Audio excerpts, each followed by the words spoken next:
I give you Ben Foss.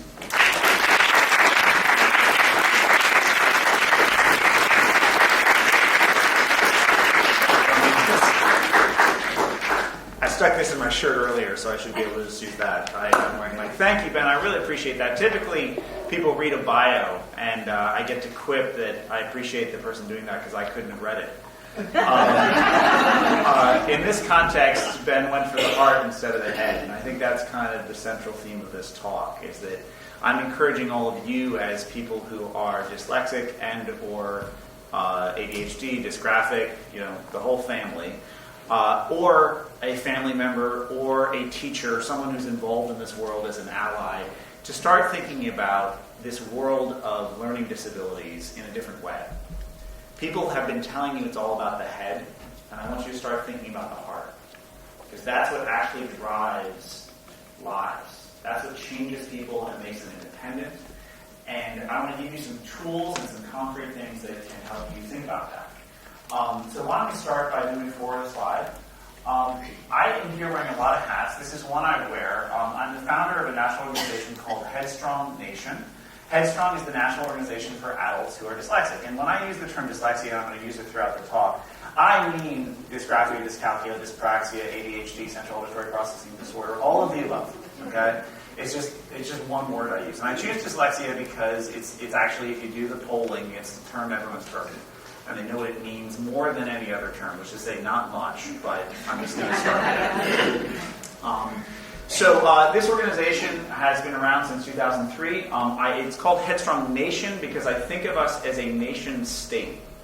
We come from the country of dyslexia, and the country of dyslexia is closely bordered by the country of dysgraphia. And we, to the north, our Canada is ADHD, and down south we've got dyscalculia is Mexico.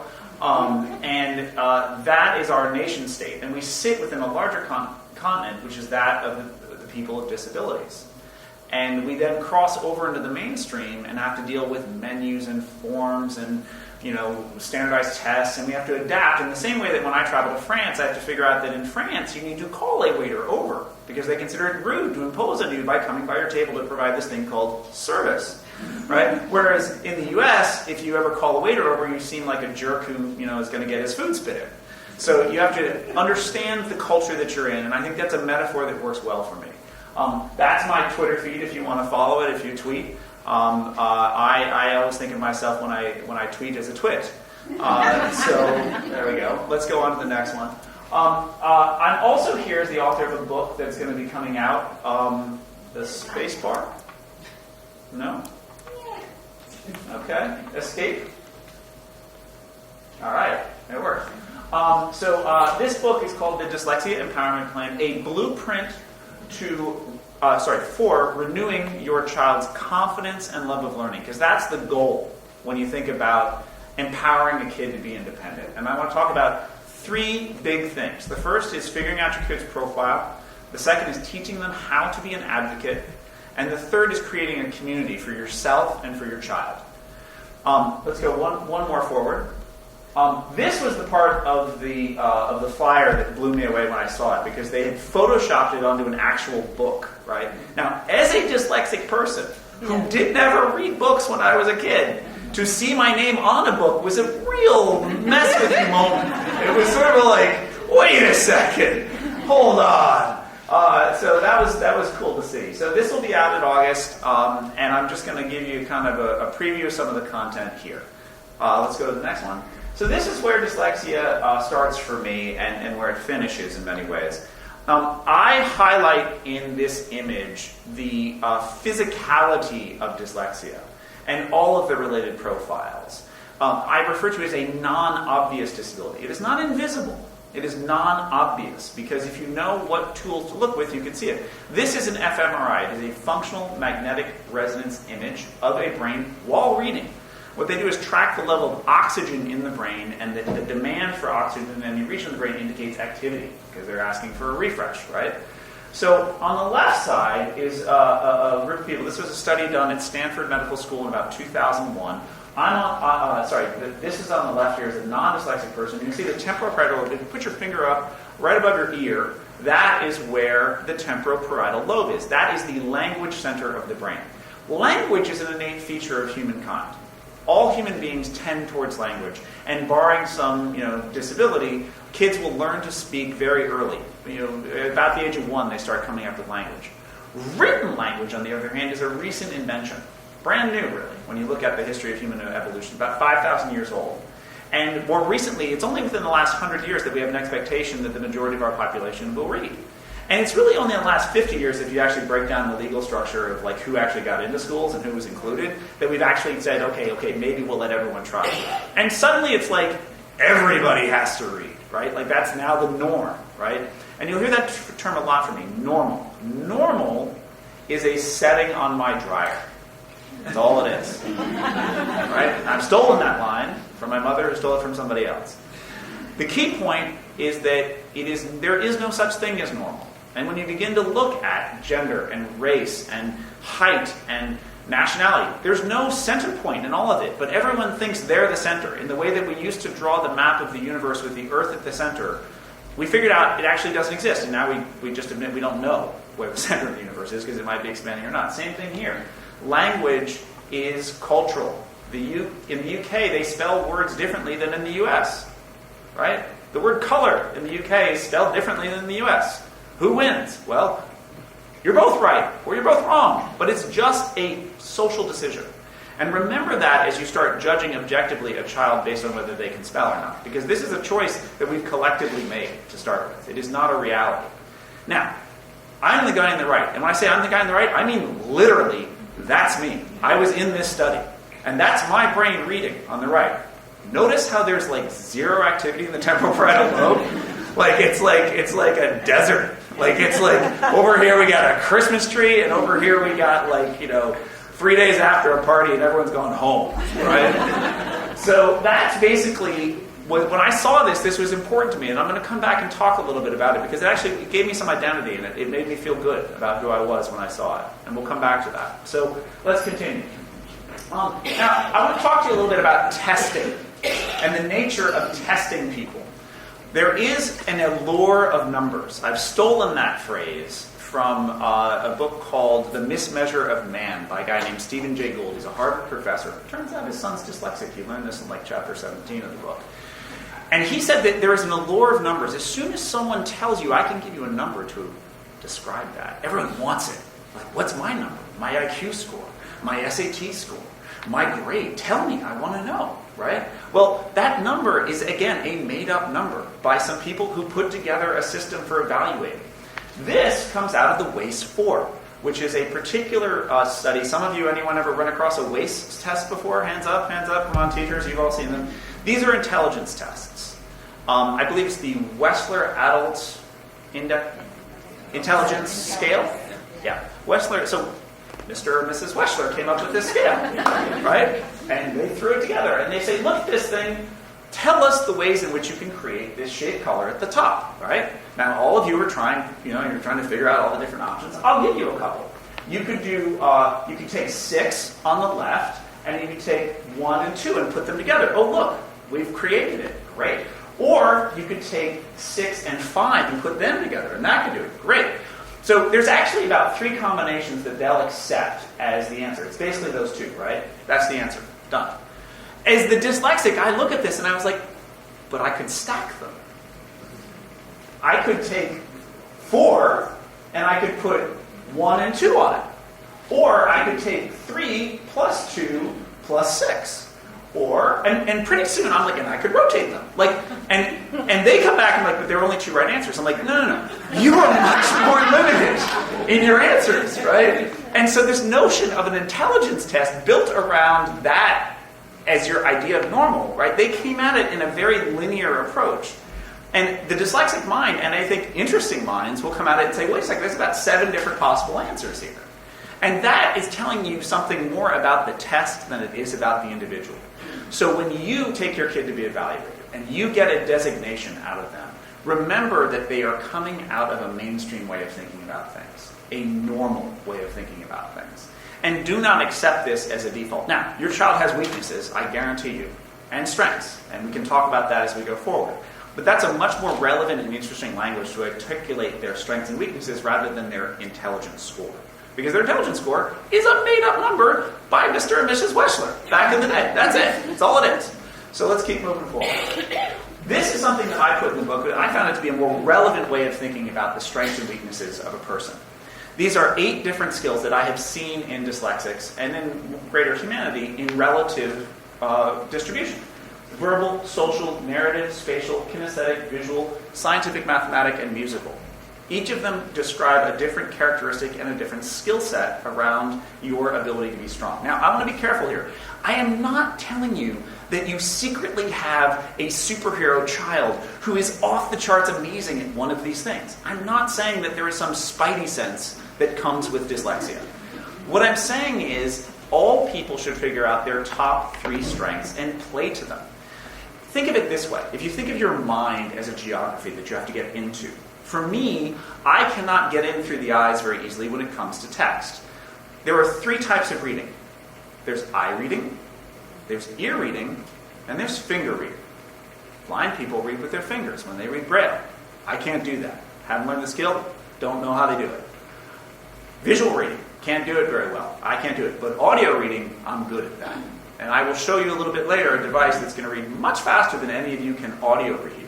And I'll still go through the material.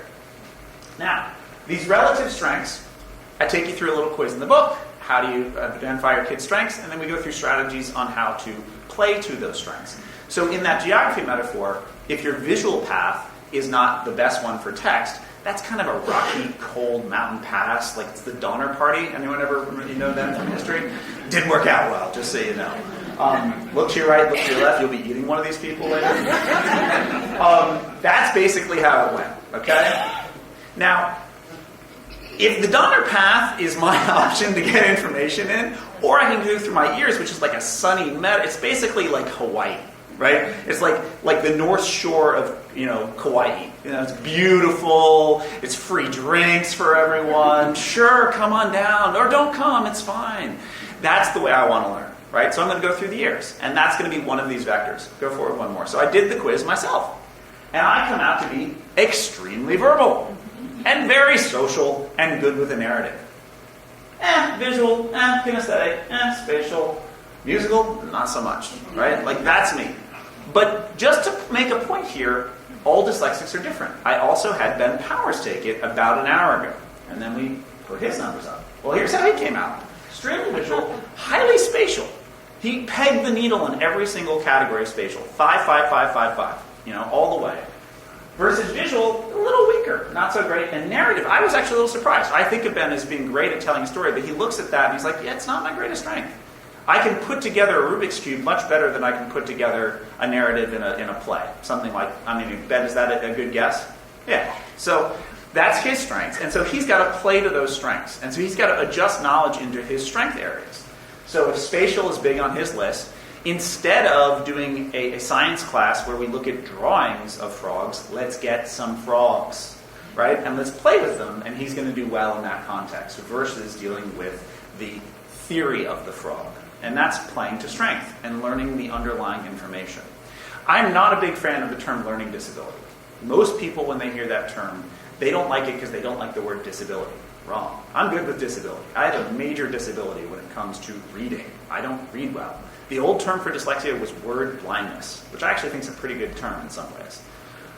Learning, I have no disability in learning. I'm a very good learner. I will learn most of my peers into the ground. Like, I'm good at learning. But I have difficulty with certain paths into learning. And so a more targeted term there for me is dyslexia or dysgraphia or dyscalculia, or weakness in spatial orientation, or weakness in kinesthetic, or weakness in musical. Now, we have to use the legal terms that have been given to us, so we stick with it. I personally am I don't have a hard time with the term disability, and we can do that in a question and answer session. So let's go forward. As I was thinking about it, though, I said, that's not enough. You can't just think about strengths. You also have to think about attitudes. How many people do you know who were incredibly good at something but haven't been that successful? Right? You run across these people all the time. Or people, you're like, that person's just not great at anything, but they kind of do awesome in life. And that has to do more with attitudes and your approach. And this is a long body of research that's been done over the last 50 years. Resiliency is the number one.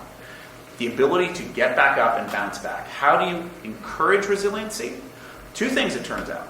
Unconditional love for that person. You give one person in their life who says, I love you no matter what happens. You drop the ball in the football game, I still love you. You don't get into Harvard, I still love you.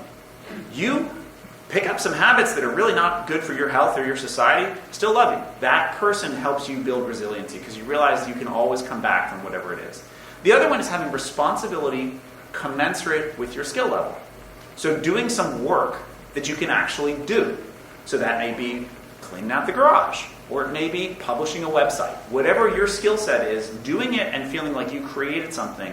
What happens when you do that is that person then wants to teach that skill to somebody else, and they begin to feel like they have some control, some individuation, some independence in the world. And that's an incredibly important thing. I'm not going to give you background on every one of these, but I'll just define them for you.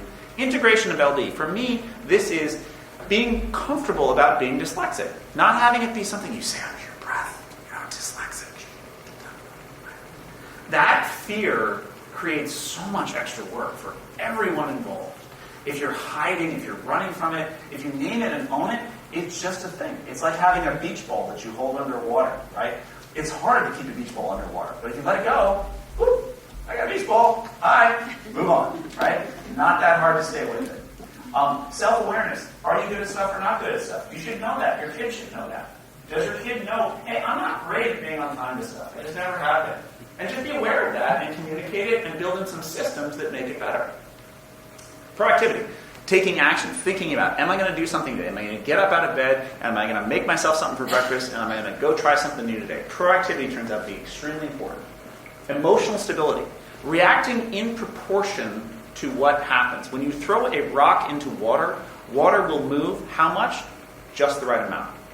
Big rock, big splash. Small rock, small splash. Same thing with emotional stability. If you fail something that prevents you from getting into college, that's a big splash, right? Versus, I missed the bus this morning, you don't explode, right? And that is a sign of long-term strength. Goal setting. Did your daughter who likes to sing decide that next year she's going to be Taylor Swift?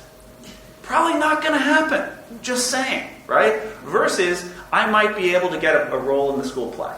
Okay, that's within the scope of what happens, right? So you have to set appropriate goals. Social supports, do you talk to your friends? Do you get help from people? And finally, possibility thinking, which I define as looking at a possibility, call it half-full thinking, right? What could we do here? How could we approach this differently?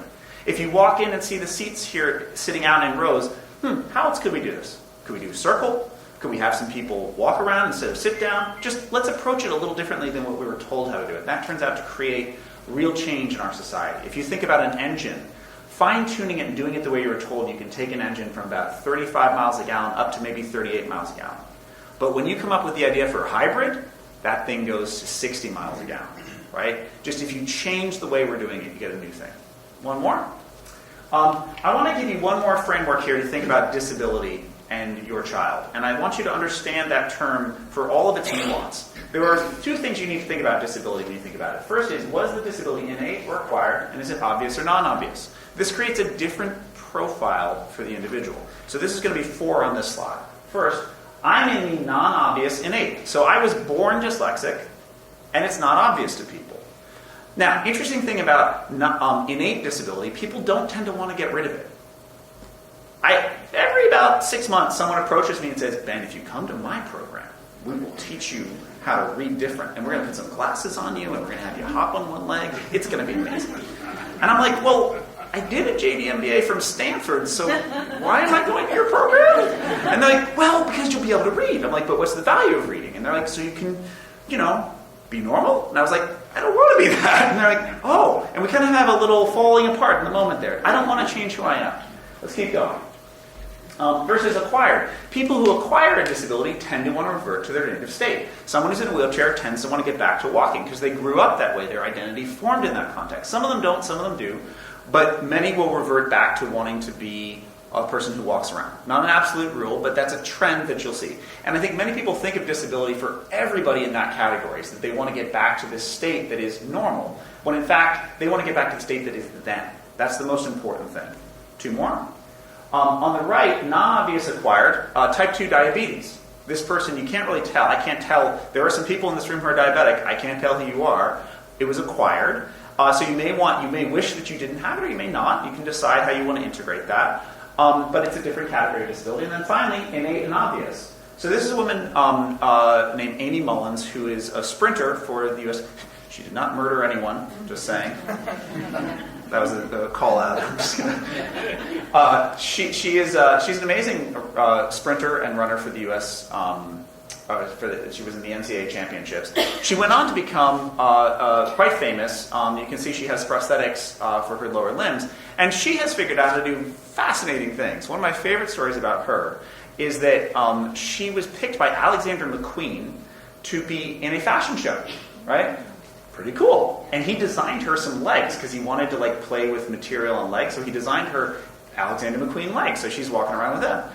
A few months later, she's in New York. She sees a friend of hers, and she's typically 5'10", and now she's 6'1", right? At this party, and she's like, "What are you doing?" And she's like, "What do you mean?" She's like, "You're taller." She's like, "Uh-huh." She's like, "You can't do that." She's like, "What do you mean?" She's like, "Well, these are my fashion legs. I'm 6'1" in these legs." And she's like, "But that's cheating." And she's like, "Well, I was born without legs. I kind of, on balance, but." That's a level for me up in terms of disability, because she's crossing into what is possibility in relation to this. And I think it's a fascinating moment.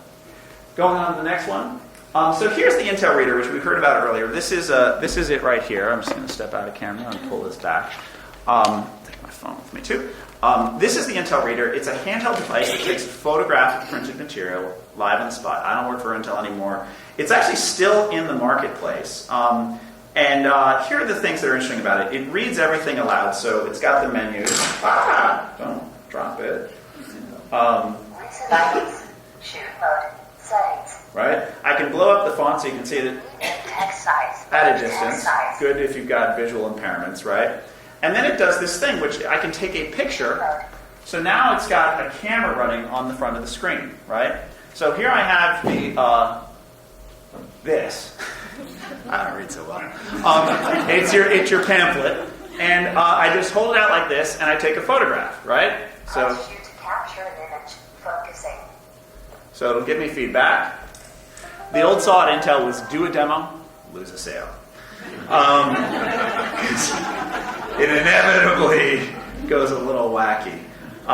So it takes about 30 seconds to read it. And the original version, I made this. I took a styrofoam cooler out of my basement, and I invented this because when I was a kid, I used to fax my term papers home to my mom in New Hampshire and have her read them to me over the phone when I was in college, right? This device is good for me. It's good for my mom, right?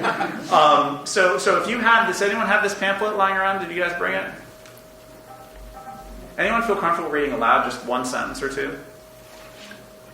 Do you want to read it? Would you mind, ma'am? Just the back page. Yeah, back page there. Oh, yeah. Assistive technology. Got it. What am I reading? Starting. Just start at top. Just read it. What our parents are saying.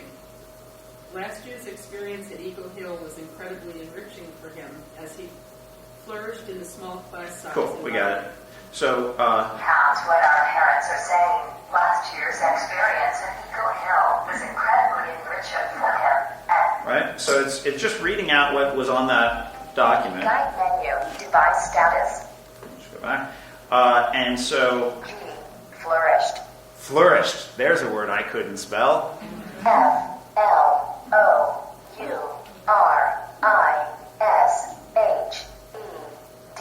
Now, there's a lot of variations on this technology. I today use my iPhone in order to read out text. So earlier I went to the Eagle Hill website, and I read text a lot faster than what you just heard. So it goes like this. Basically, a device like this, I learned this when I was at Stanford Law School from blind people. Because when you listen to text at a standard speed, it's 1/3 the rate at which most people read. So my colleagues had 5 hours a night at homework, and I, listening to a standard book on tape, had 15. Yeah, it didn't work out.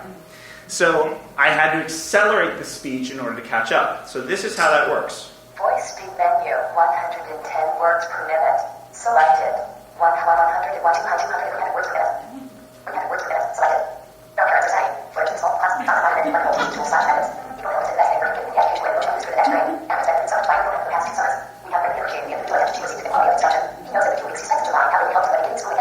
He knows that the few weeks he spent in July have helped him, ...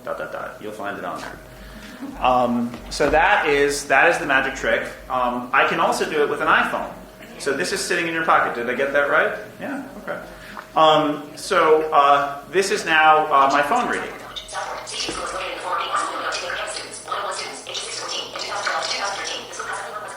Now, here's the interesting thing.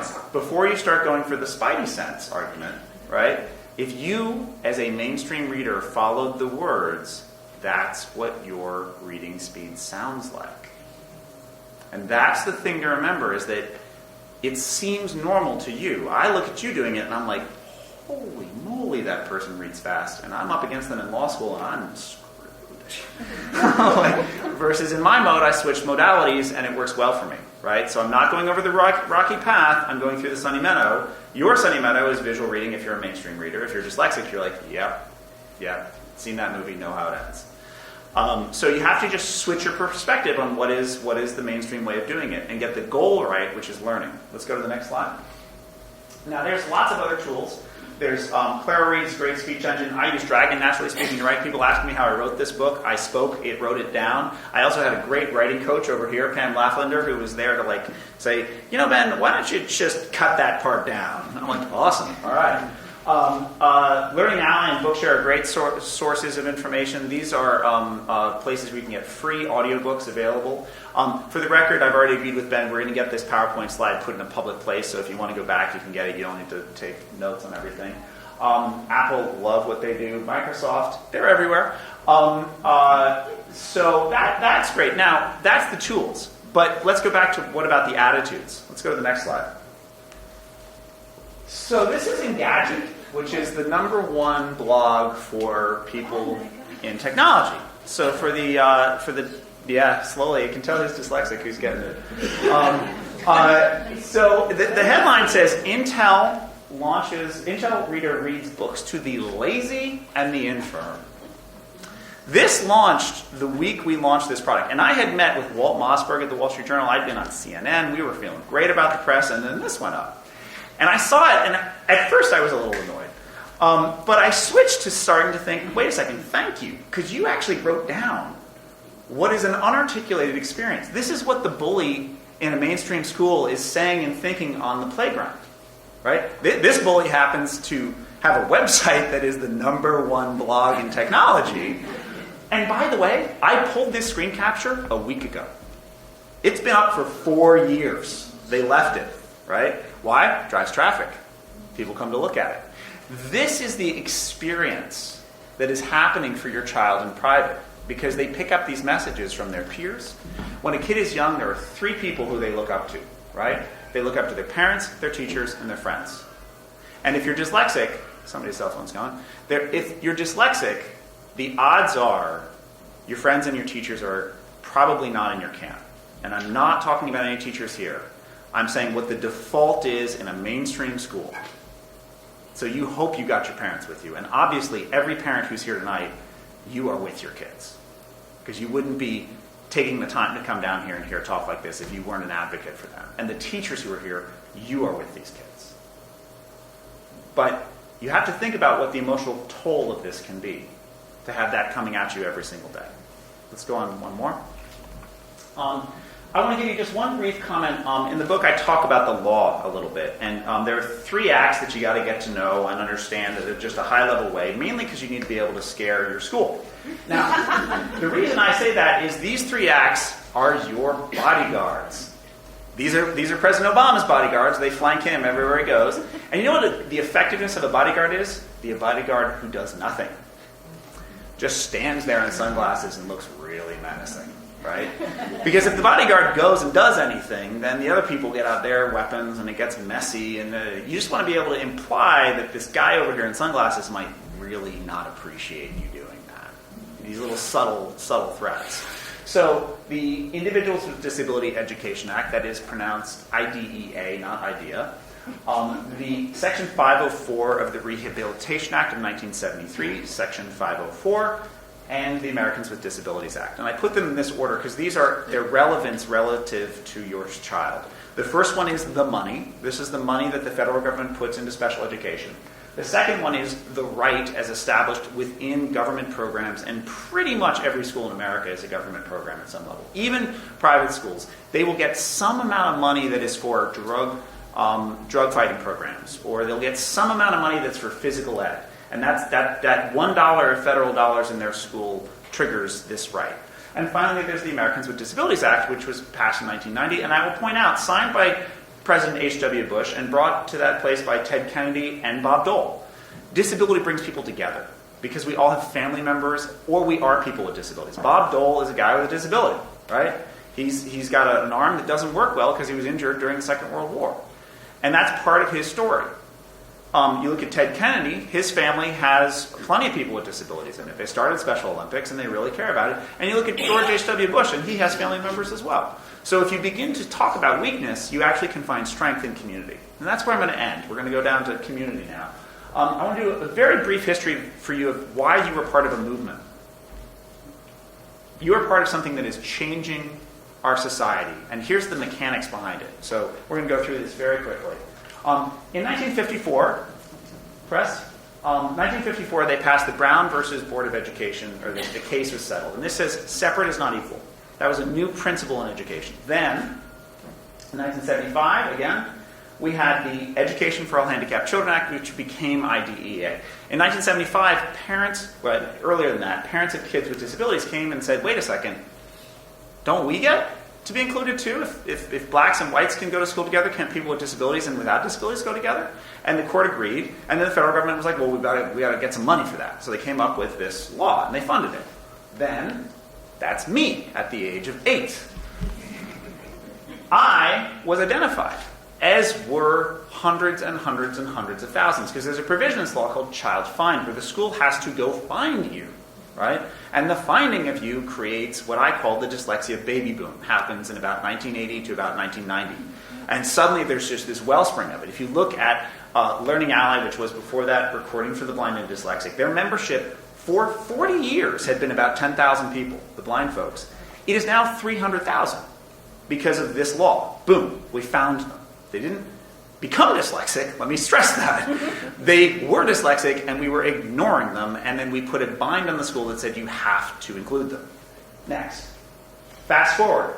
A book came out 2 years ago called The Dyslexia Advantage, and I think it's a great book because it emphasizes the connection between talent and dyslexia. And it says there are some strengths that come with this. When you look at Steven Spielberg, who just announced that he's dyslexic, or you look at Robert Rauschenberg, or you look at Cher, or well, maybe not Cher, and you look at you look at any number of folks who are talented. Magic Johnson, all of these folks are dyslexic, and that has actually been part of their strength. My favorite is General George Patton, right?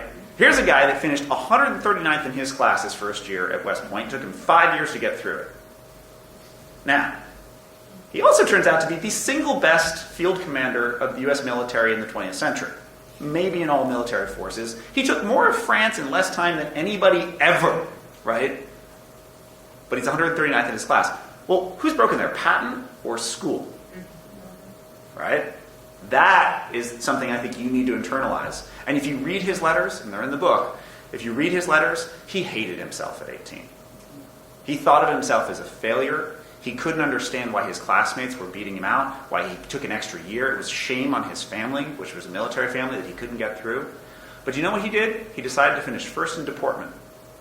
Guy actually just went around and invented military uniforms all the time. He had, ivory-handled revolvers, not pearl-handed, because that would have been too feminine. Ivory-handled revolvers that he wore all the time, right? And you think of your dyslexic kids, and some of them are doing this. They're like, I'm just going to show off in really interesting, weird ways, right? That's part of their skill set, and it turns out to be more relevant in the long term because we remember the image of Patton much more than we remember 139th in his class.